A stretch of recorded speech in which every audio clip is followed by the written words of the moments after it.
On the southern edges of the Sahara, the search for even a single blade of grass can be long and painful. It's a situation common to vast areas of the globe, for more than a third of the world's land mass is covered by desert. But it's a situation that's getting worse. For year by year, the deserts are expanding, pushing back the frontiers of cultivated land and bringing death where life once was.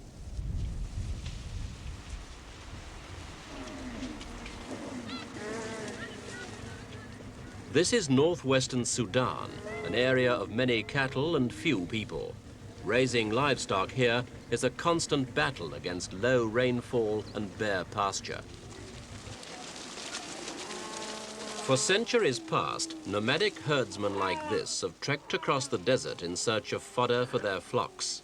In the past, they've paid a heavy price in lost animals, but now better veterinary care means more of the herds are surviving. As a result, the animal population in areas like this is increasing faster than the human one, and it's doing so regardless of the land's ability to support them. It's just one of the ways in which the land is being downgraded in a process known as desertification.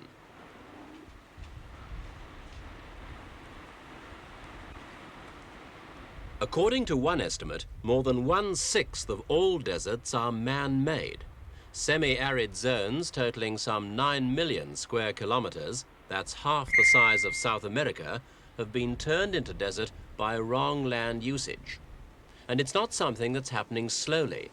Over the last 50 years, the Sahara alone has invaded 1 million square kilometers of land suitable for farming. For the nomads, life has always centered around the water supply. And so it is today as they move from one oasis to another.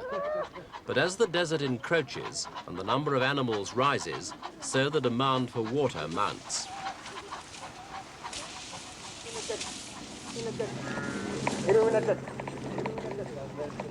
This is the meeting place of the Maganin tribe of 55,000 nomads. Sudan has more than 2 million people who are totally dependent on water holes like this.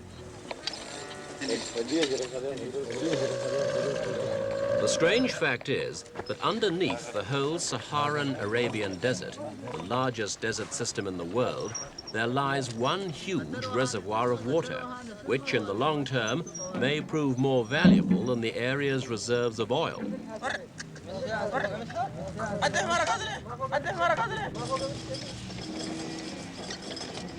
What's not yet certain is whether the water, like the oil, is a relic of another era, or whether it's being replenished by the area's limited rainfall. Experts fear it might, like the oil, be a finite resource, which should be carefully husbanded.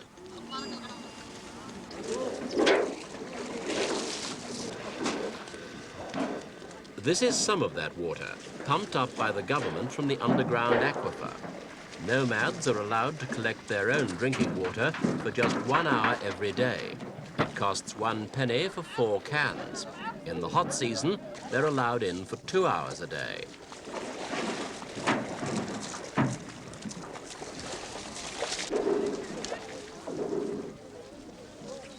As long as they can afford the small charge, the nomads are allowed to take away as much water as they can carry, providing they don't use motorized transport. This ample supply gives them the freedom to roam, but the result is a lowering of the water table, which dries out natural water holes. The government's policy has been simply to drill deeper wells, but the wisdom of that is now being questioned. It's not just the nomads who are feeling the effects of the encroaching desert. Small villages and settlements like this are simply disappearing under the advancing dunes. Hardy goats provide the main livelihood here, since they can survive the poor pasture better than cows or even sheep. But they're a mixed blessing, for though their carcass and skins bring a short-term cash profit, the large numbers of feeding animals are stripping off whatever sparse vegetation the area does have. So the goats, which are so prized by their owners now, are simply hastening the day when the whole village will have to move on.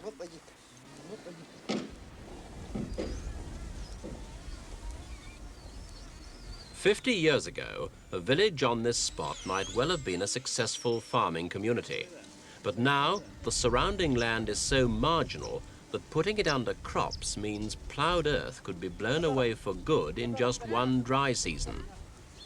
These women will probably have to seek new homes within the next 20 years.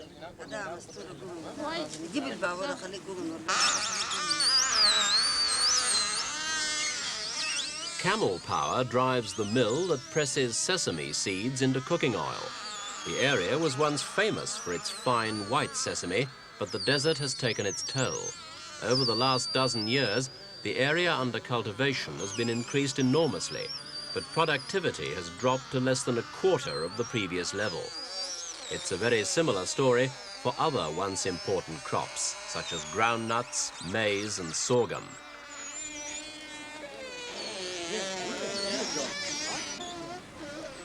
In villages as small as this, the impact of the encroaching desert may seem regrettable, but hardly significant.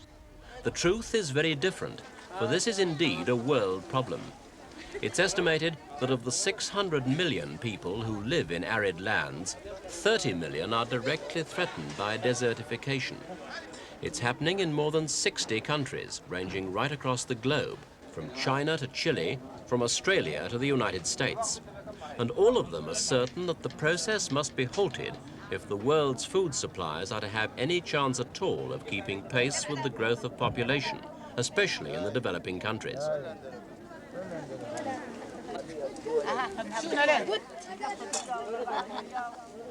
The United Nations has decided the matter serious enough to warrant a world conference, which will be held in Kenya in August. Meanwhile, the Sudanese are taking their own steps to deal with the problem.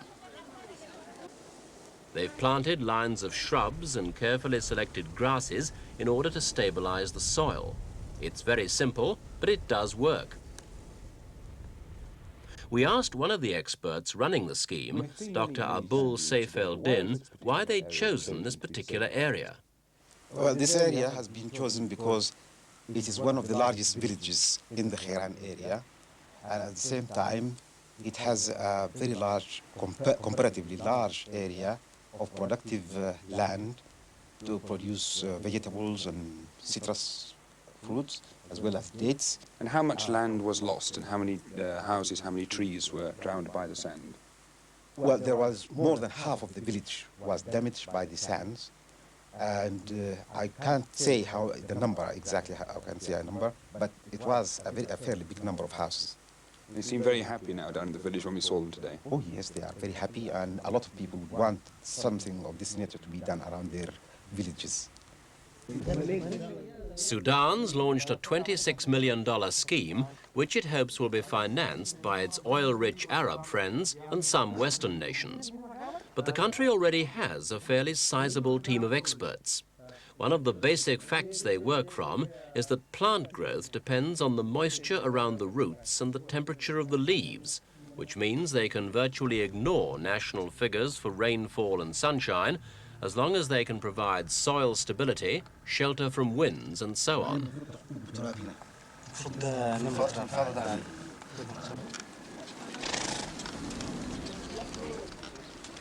However skillful the experts are, they won't be able to solve the problem on their own, for this isn't a purely technical problem.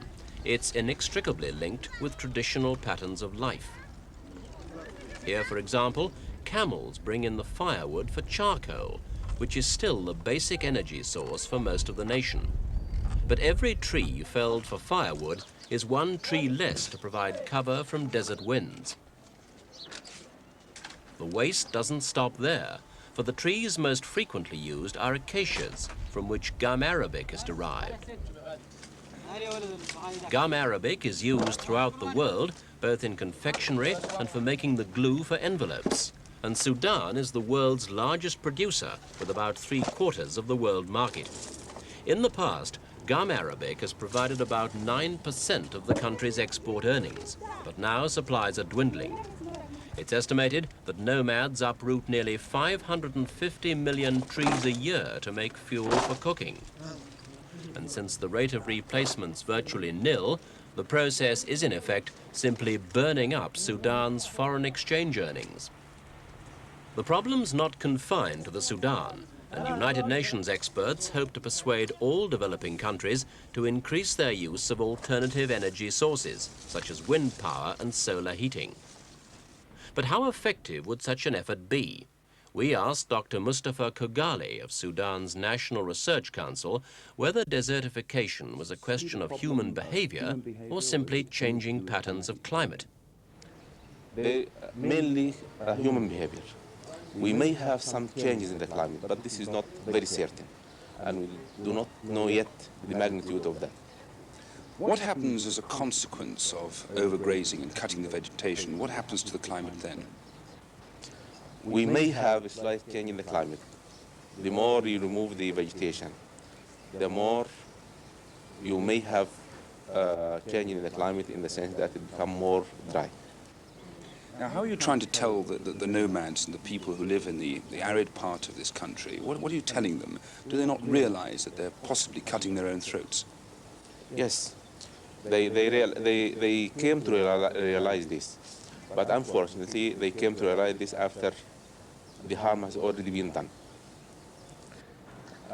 One thing we should do for them is actually to stop digging boreholes whenever they ask for it.